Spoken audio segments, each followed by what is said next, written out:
Hey guys, what's going on? Shaw here, and yeah, I just wanted to make like a little bit offbeat, unscripted, uncensored, uncut.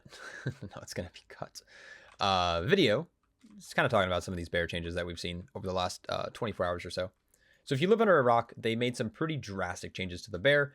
They buffed a bunch of our talents. They buffed our damage by 50%, 5-0, which I think an intern accidentally typed in a 0 after the 5. But I want to kind of go over those really quickly, talk about how it's going to impact the class and why a lot of people are fairly upset with this change because it was somewhat out of left field. Like, I think a lot of people know that for people who've been paying attention to beta and like comparing tanks, Bear has struggled with a few things, like both with snap threat and just like overall damage. The tanks felt okay to play when it comes to like defense, like defensively, it's felt okay. Not as good as like something like Prot Warrior, but just feels like normal. Kind of feels like just a shitty tank. But let's go over these changes really quick. So they increased Dream of Cenarius to now heal you an additional 200% on your procs. Rage of the Sleeper, not only was it reduced to a 1 minute CD down from a 1.5, but they also now make you take basically, or you deal now 15% more damage, plus extra, you get leech during that effect. So 25% more leech on top of that, included with that 25% DR. So super valuable. And now Tooth and Claw is now free on procs instead of costing the rage. So instead of costing 40 rage plus that global, now it only costs you the global, which means you could still keep up your iron for stacks. This will change the rotation a little bit. I'm going to do some testing this weekend and probably make a more in-depth video about this. But I will say this is I expect nerfs fully. I can't imagine they're going to push it live like this because this is a band-aid fix. The tree is still really uncomfortable to navigate. We're going to get to that in a second, though. The big change that I personally didn't expect was a 50% buff to Maul, Mangle, Thrash, Bramble, Swipe, Pulverize, and Lunar Beam and Architect Aligner. Let's fucking go. They're bringing back our foreset, baby. If they brought this back in the talent tree, I'd actually scream. This tier set was so shit. But I'm gonna get off topic if I keep talking about it. So after the Wildfire, buffed by 400%. They quadrupled the value from 150 to 600. They buffed Pulverize on top of the Aura buff. It looks like they also buffed it. It still doesn't hit very hard. I don't think it's a very good DR. I think typically in most situations, Guardian Druids have enough defensives without Pulverize to navigate through raid bosses. So we're going to kind of ignore this. They doubled the value of the additional armor that you get from Iron Fur with Reinforced Fur, the talent choice. And then they doubled, actually more than doubled the value of Scintillating Moonlight. Okay, let's let's walk through this. Navigating these trees are still bad. I'll talk about it in another video, maybe. I don't know. It makes me sad when I think about it. But basically, like a lot of these talents you can't even use in bear form. So like things like Sunfire, things like Moonkin form, Star Surge, Starfire. But even if you play the Resto side, like you can't cast Rejuve in bear form, you can't cast Swiftbend, which it's like that's fine. It just feels bad sinking points into talents you'll never use in Mythic. Plus, for raid, I totally understand if you want to like off heal with like this and Convoke, or you want to do like, boomboxing or kitty weaving, like that's fine. Raid, it's whatever. But for Mythic Plus specifically, it kind of sucks.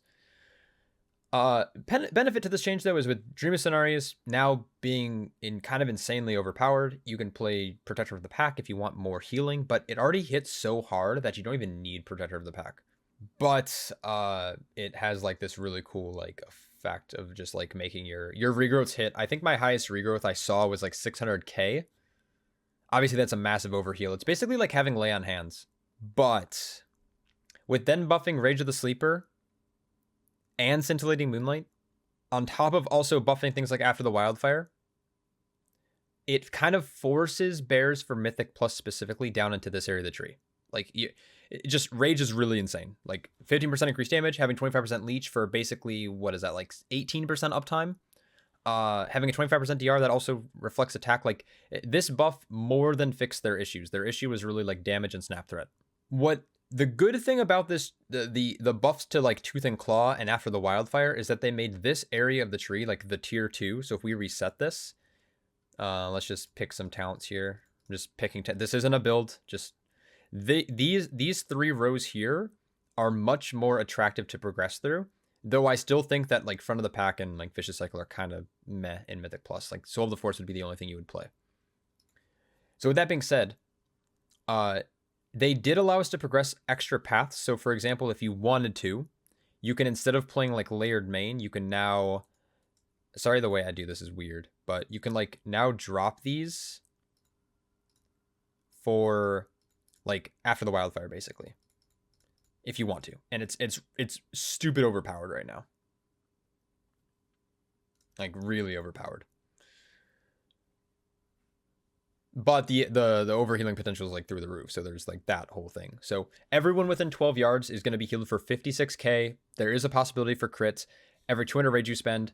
In a Mythic Plus setting, you can typically spend 200 rage every like 10 to 12 seconds, depending on how much rage you're generating, the size of the pull, Blood Frenzy, ticks, and all that stuff, right? Just kind of through the roof. So it makes this area much more competitive, but the pathing through these nodes are still really shit. You have to play through Berserks, which Unchecked Aggression is garbage, and Fury of Nature, if you're not playing Galactic Guardian, almost doesn't benefit you outside of specifically single target. So like if we wanted to drop Galactic Guardian and like Twin Moonfire, for example, and we wanted to maybe go like Unchecked Aggression into like if we wanted to try to get down to this area of the tree, Scintillating Moonlight, it's not going to get any value in AoE, and same with Fury of Nature. And like then at that point, Elune's Favorite is kind of garbage, so then you play something like this. But now like all of a sudden the tree feels like disjointed and there's no synergies here, and you just like do less damage and less healing. And you take more damage. So it's like, why play this build? So the frustration with the build comes mostly from being kind of gated into this area, like or funneled into this area, compared to like making these nodes really attractive and having this pathing still competitive with each other. So like now it feels like these talents are super overpowered, and these are just kind of like the points you pick up because you have to.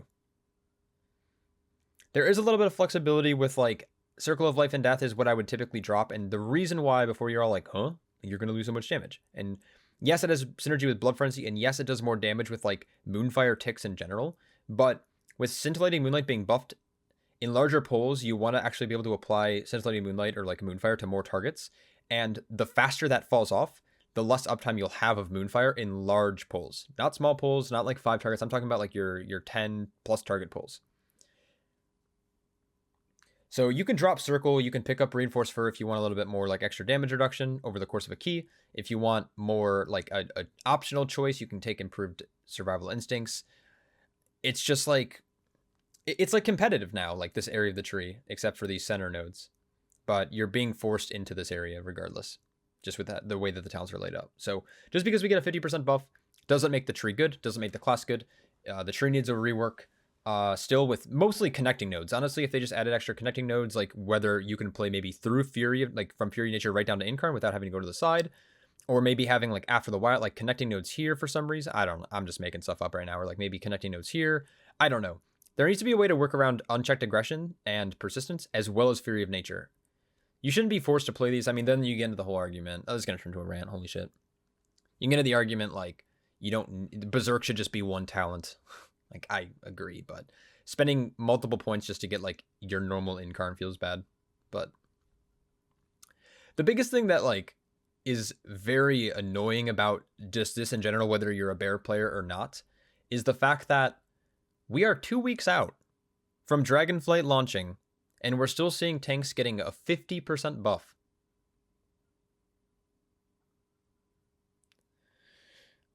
Like, I don't know what Blizzard's plan is. I think the bear in general, when it comes to like damage, is moving in a good direction, and I'm not unhappy about getting buffed.